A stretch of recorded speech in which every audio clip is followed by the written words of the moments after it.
Welcome to this technical guide on the HP Victus. We are Kelatos Informatica, specialists in technical repair.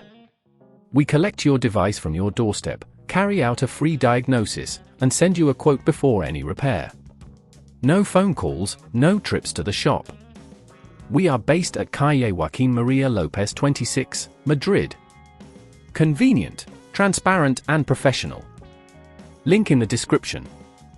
If your HP Victus is getting so hot that it burns to the touch, you're not alone. This issue can arise from blocked vents, failing fans, or even dust buildup within the laptop itself. If left unattended, it could lead to more severe damage, affecting the internal components and potentially shortening the lifespan of your device. For this repair, you will need a Phillips screwdriver, a plastic spudger, thermal paste, and a can of compressed air. First, ensure the laptop is powered off and unplugged. Begin by carefully using the plastic spudger to pry open the back cover of the HP Victus. Be gentle to avoid damaging the casing.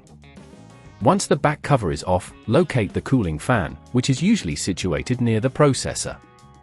This fan often fails or becomes clogged with dust.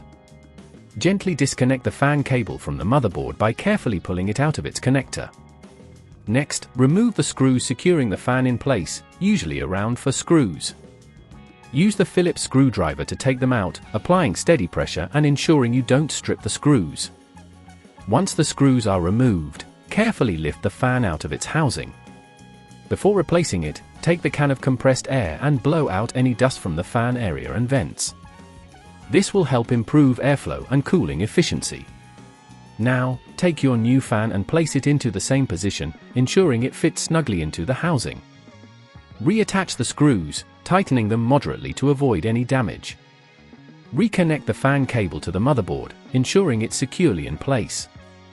At this point, apply a small amount of thermal paste on the processor to help with heat dissipation. Spread it evenly, but don't overdo it, a little goes a long way. Now, carefully replace the back cover of the laptop, making sure all clips are secured properly. If at this point you feel it's getting too tricky, remember that at Kelatos we collect your device from your door and return it fully repaired. Finally, power on your laptop and check if the fan is working correctly. If you notice any unusual sounds or it's still overheating, it may be time to seek professional help. To prevent your laptop from overheating again, make sure to keep the vents clear and regularly clean the interior of your device. Using a cooling pad can also help maintain optimal temperatures during intense usage. If you'd rather not risk damaging your device, at Kelatos we collect, repair and deliver back to your door anywhere in the UK. Link in the description.